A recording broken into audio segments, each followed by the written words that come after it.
Dostlar bilen yaşav yemli, dostlar bilen көңілі, dostlar bilen aralaşıp uzun ötüp gümürni. Dostlarıma rahmet eytip yarsım yipti yürekler, bitmez şatlık sönmez minнен sizге. TV2 Бадарчин нэвтрүүлэг Оросын холбооны улсаас үзүүлж байна. Оросын холбооны улсын өргөн удам нутгийг дамжин явахдаа үдсэн харсан, тэмдэглэсэн зүйлсээ та бүхэнд үзүүлэхээр бэлтгэлээ. Бидний очисон эхний хот Оросын холбооны улсын Татарстан улсын төв Казан хот. Siz bir dostlar yaktı yolda say nurday balqısız.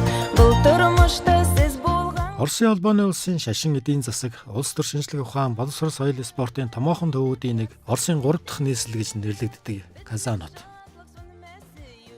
Энэ хот нь 2005 онд мянган жилийнхээ ойг тэмдэглэж 2018 онд дэлхийн хөлбөмбөгийн аварга шалрах тэмцээнийг хүлээн авсан юм байд юм байна. Аялал жуулчлалыг хурдтай хөгжүүлж, хөгжил хурдаараа Европын хэмжээнд 3 дугаарт орсон. Ижил мөрний зүүн эрэгт оршин Москвагаас 800 гаруй километрийн алсад оршиж зүүн талыг Москватай холбосон худалдаа соёлын том бүтц бий болгосон байна.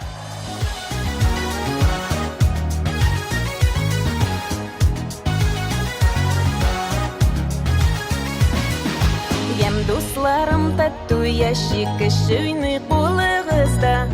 Хотын хүн ам Улаанбаатар хоттой ойролцоо. Хотын аж үйлдвэрийн бааз нь инженер, хим, нефт химийн хөнгөн үндэсний үйлдвэрлэлээс бүрэлдэж байдаг юм байна. Казан хотод ногоон рекорд хөтөлбөрөөр хэрэгжүүл жилдээ 5 сая цэцэг тарьдаг. Энэ нэг сонирхолтой байлаа. Манай улсын хүн амаас даруй 2 дахин их цэцэг энэ хотод тарьдаг юм байна. Эх орны дайны үед олон үйлдвэрүүдийг Татарстан руу нүүлгэснээр энд технологийн хөгжлийг авчирч өндөр хөгжилтэй технологиг хөгжүүлэх боломжийг нээж өгсөн юм байна. Нэг сонирхолтой баримт дурдахад 2000 оны ихэнх хүртэл Казан Оросын гэмт хэргийн хамгийн алдартай хотуудын нэг байсан юм байна. Гэтэл одоо энэ орон мөргөө арилж ижил мөрлийн хөвөөний эдийн засгийн хамгийн том хот болсон. Аж үйлдвэрийн бааз нь инженер, хим, технологи, нефт, хөнгөн үндэсний үйлдвэрлэлээс бүрэлдэж байдаг юм байна. Ясып ипте yürekler, bitmez şatlık sönmez minнен sizге тілеклер. Казан хотын өнгө үзэмж бэлэг дэмдэг болсон Кремль нь 1568 онд 13 чулуун замхаг түүнийг дойрсон бичил ханнуудаас үүссэн байна. Кремль нь ЮНЕСКОгийн дэлхийн өвийн дурсгалт газруудын жагсаалтанд орсон. Казаны Кремль нь Казанд ирсэн олон жуулчдын очих дуртай газар болсон.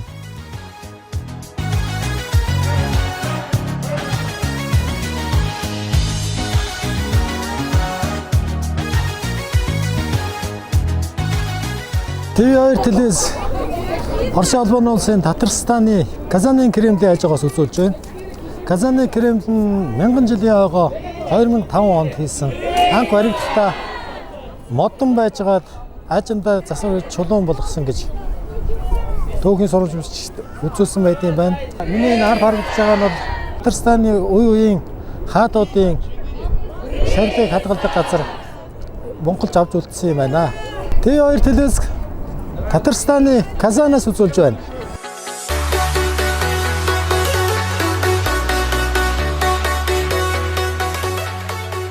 Казан хотод Орос татарын соёлыг хамтран хөгжүүлэх соёлын анхны байгууллагыг ЮНЕСКОгийн дэмжлэгээр байгуулсан.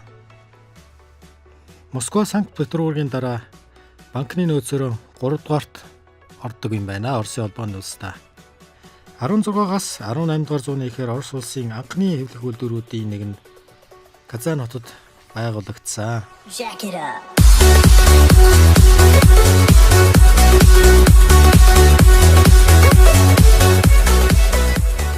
Казанка голын ирэг дээр баригдсан Казан хотын хамгийн сүүлийн үеийн технологиор баригдсан орчин үеийн барилгууд нь хүмүүсийн сонирхлыг бас их татдаг.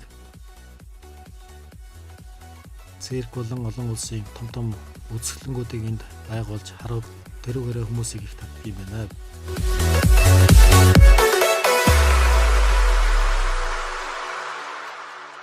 Татарстаны Казан хот нь орчин үеийн барилгуудыг хуучны уламжилтай хослуулсан. Тэрүүгээрээ алдартай болж олон хүмүүсийн анхаарлыг татдаг, ирдэг очдог, их урсгалыг үүсгэдэг юм байна.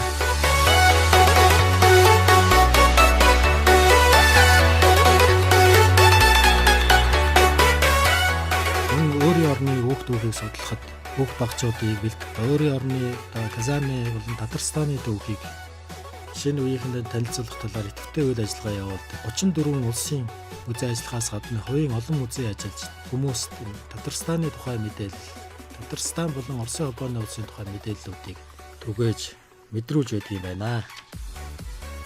Казаны улсын их сургууль манай улсаас олон хүн суралцж төгссөн. Манай улсын олон хүмүүсийн сэтгэл зүрхэнд ойр сургууль. Казан спортын барил байгууламжаар Оросын холбооны улсын хамгийн хөгжиж буй хотын нэгэн. Хөл бөмбөгийн Рубин баг нь Орос орон даяараа алдартай. Казан олон улсын үйл ажиллагаанд идэвхтэй оролцдог бүс нутаг хотуудын нэг юм аа. Бидний энэ харж байгаа энэ байшин бол Оросын хувьсгалын их удирдагч Ульянов Ленин энд хоригдож байсан ийм байшин байгаа. Одоо энд бол Татарстаны түүхийн хүрээлэн одоо энэ байшинд ажиллаж үйл ажиллагаагаа явуулж байна гэсэн сонирхолтой мэдээлэл байд юм байна.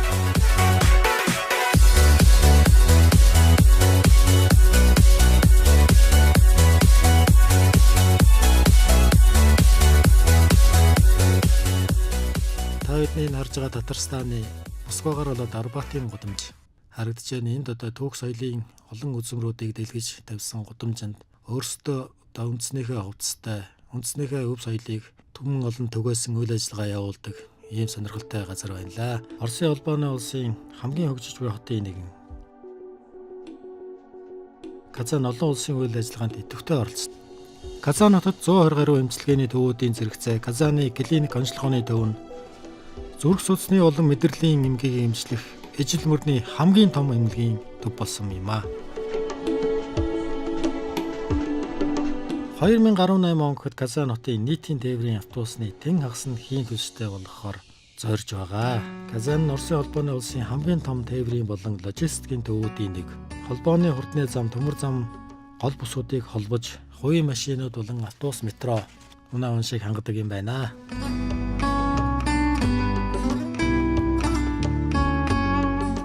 Бид энэ Казанка голыг дагаж Татарстаны нэрийг одоо олон улсад алдаршуулсан Болгар хотыг зорин явсан юм а.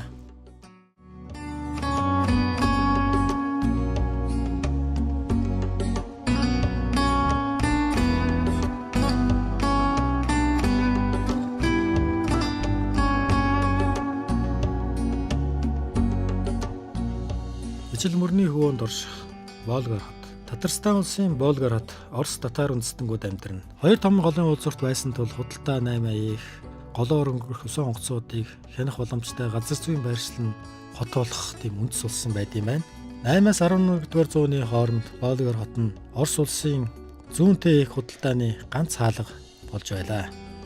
Болгарын үн тэдэл тоосгочд, төмрийн дарагчид нь алдартай байжээ тэр үедээ. Сайн байцгаана уу, TV2 телевиз Оросын холбооны улсын Татарстаны Болгар хотоос үзүүлж байна. Болгар хот бол одоо Батаны их зэрэг анх энд ирээд сууршин байрлаж одоо улмаар энд хот байгуулад ижил мөрний дагуу одоо 100 гаруй хотыг үүсгэн байгуулсан гэсэн түүх сударт бичигдсэн байт юм байна. Батаны тэргүүн жанжид болох Зэв Сүбэдэ нарын цэргүүд одоо энд байрлаж ижил мөрний хөвөн дээр анхныхаа Болгар хотыг байгуулсан төвхтэй. Одоо Болгар хотын суурин тэргэлж байсан цагаан чулуунуудыг нь хажууд хуучин байсан газарт нь сэргээм засварлаж өрсөн байна.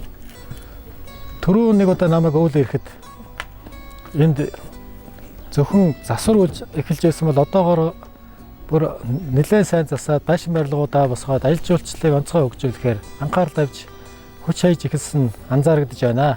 Болгар аялал жуулчлалаар ирэх хэвтийн тоогоор Татарстанд их дээгүүр болж байна. Энд одоо аялал жуулчлалаар ирж байгаа хүмүүсийг усан онгоцоор ижил мөрнөөр мөн засмал замаар удахгүй онгоцоор авцгах эм төлөвлөгөөтэй ажиллаж байгаа юм байна. Явандаа аялал жуулчлалын онцгой бус болох нь дагарцаагүй ийм шинж төлөв энд ажиглагдаж байна. Оросын холбооны улсын Татарстаны Болгар хотоос TV2 телевиз үзүүллээ.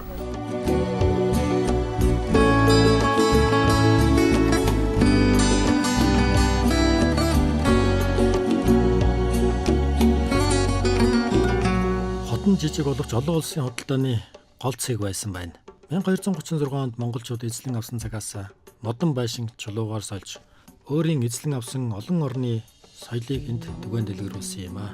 2010 оноос Татарстаны ерөнхийлөгч Шамаевын санаачлагаар соёлын өв эртний Болгар зохицол төслийг хэрэгжүүлж өшөө дурсгал байшингийн сэргээх аялал жуулчлалын дэд бүтцийг сэргээж музей шинээр барьж археологийн олдууруудыг хадгалах ажил эрчимдсэн юм байна. Болгарын түүх археологийн цогцлбор ЮНЕСКОгийн дэлхийн өвөн жагсаалтанд багтсан бөгөөд усан онгоцоор их жуулчид ирдэг.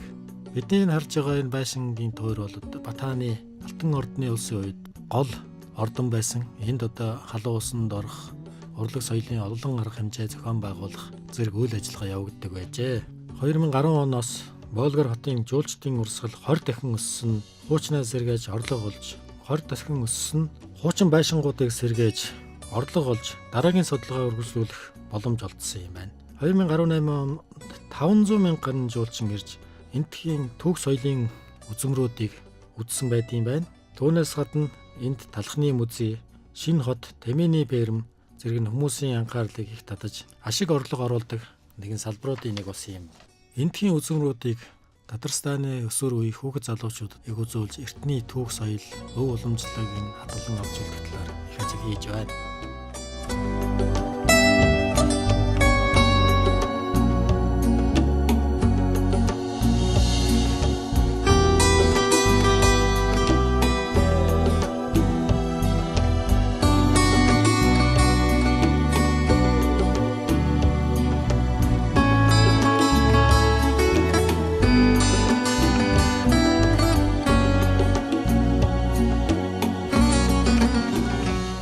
Болгар становится уже столицей Золотой Орды. Первым правителем был Мингу Тимур. И далее на территории... Болгар хотын төв хэсэгт ирээд байна. Болгар эртний төвхтэй хот юм. Нийтийн тооллын 9-10 дугаар зуунд энэ хотын суур тавигдсан. Алтан орд улсын үед Болгар төгслөөхөн дээд зэгт хүрсэн. Болгарт 1236 онд Батхан төр зөксөөд өрн зүгт дайлаар явсан. 1240 онд эргэж ирээд удаан хугацаагаар байрласан анхны хот юм а. Батаны цагаан чулуу ордон Болгарт зөндөрлөн боссон. Энэ бол анхны цагаан чулуун байлаа. Бид түүний суурийг хааны ордон гэж нэрлэдэг. Бас товчлолт хийж байна. 1260 оны үед Болгар хот Алтан ордны нийслэл болж эрчтэй хөгжсөн. Анхны дараагаар нь мөнх төмөр гэдэг нь ажиллаж байлаа. Алтан ордны улс 100-аас 150 жилийн хугацаанд Болгар хотыг хөгжүүлсэн. Болгар хотод зоос үйлдвэрлэж өндөр хөгжилтэй соёлын төв байсан юм аа. Батан энд ирж байрлахтаа бас нэг тийм исламын одоо шашны нэг том сүм маягийн эхлээд байгуулахаар зорьсон. Тэгж зорж байхдаа бол сүүлд нь хажуу талд нь нэлээд хэдэн одоо сүмүүд барьчихсан учраас бол энэ том одоо сүмийгээ бол өөрийнхөө ордон болгосон. За энд бол одоо сайхан усанд ордог газартаа мөргөл хийдэг одоо талбайтаа тийм сайхан одоо ордныг бол одоо барьж үлдээсэн. Энэ нь бол одоо миний ард байж байгаа тэр шавгар оройтой тэр баашин байна. За энийг бол сүүлийн үед дээдлийн орой моройг нь бол энэ Болгарын засгийн газрынхан бол одоо янзлаад ингээд одоо бороо цаснаас хамгаалсан ийм хамгаалтууд хийчихсэн байна.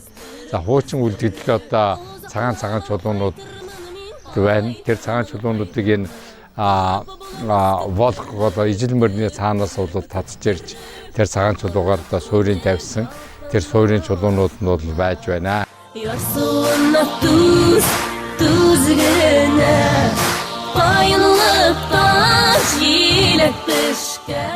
Энд газар дор болон дээр музейн байшин барьж ариун үзмэр тавьж харуулсан. Энэ музей маань 6 давхар гэхээр ямар том хуучны олдор хадгалагдаж байгааг мэдэж болно.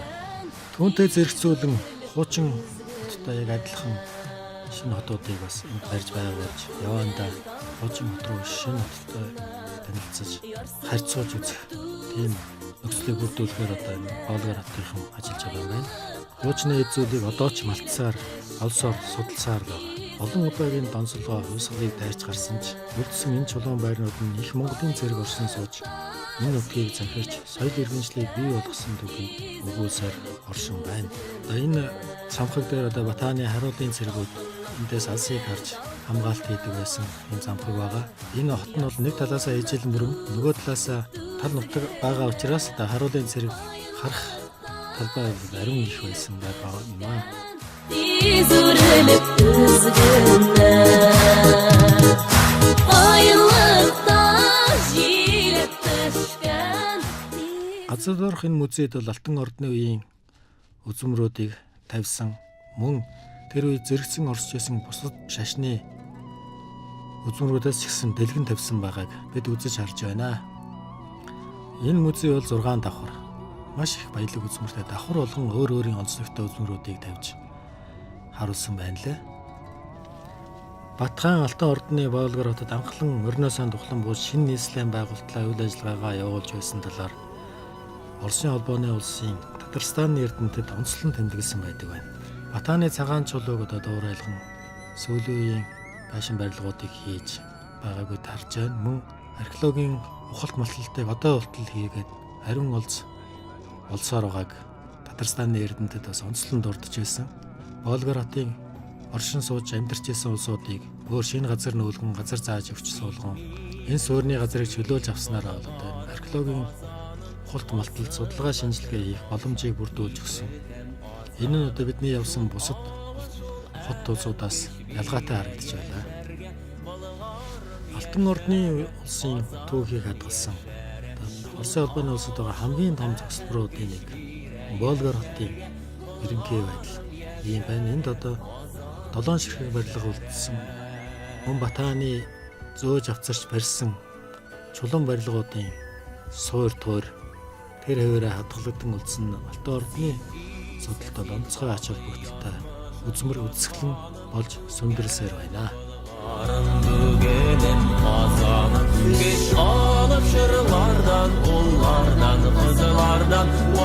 Модон барилгатай байсан Болгор хотод Батханы их зэрэг бууснаас хойш чулуун барилгыг бий болгож энэ барилгуудыг барьснараа манай эрэнд одоо ирж үг дүүхээ дэлгэх боломжийг Монголын их зэрэг бий болгосон байдсан байна.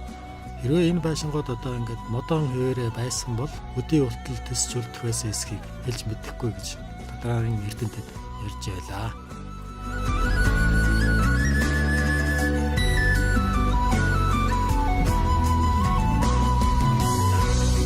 Ey kudretli, ey şöhretli Allah'a Teala İzgi niyet bilen kılgan dualarımızı kabul eyle. Onların kızlarına ötkenimizde bugün gelmeylerli. Tarihimizde dürüst mehalerlik kamil akıl, zirek zihin, güç kudret bir. İlkimiz tanış, emin bulur. Halkımız hır irikli, ilde gımır geçse idi. Amin.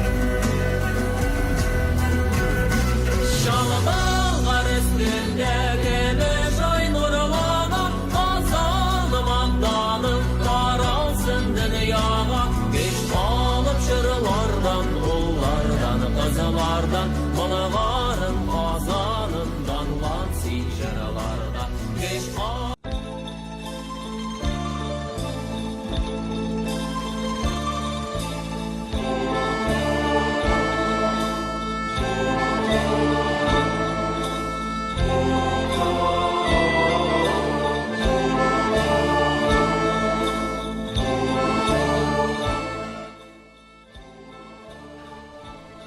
Ижил мөрөн Европын хамгийн ариун усд мөрөн юм.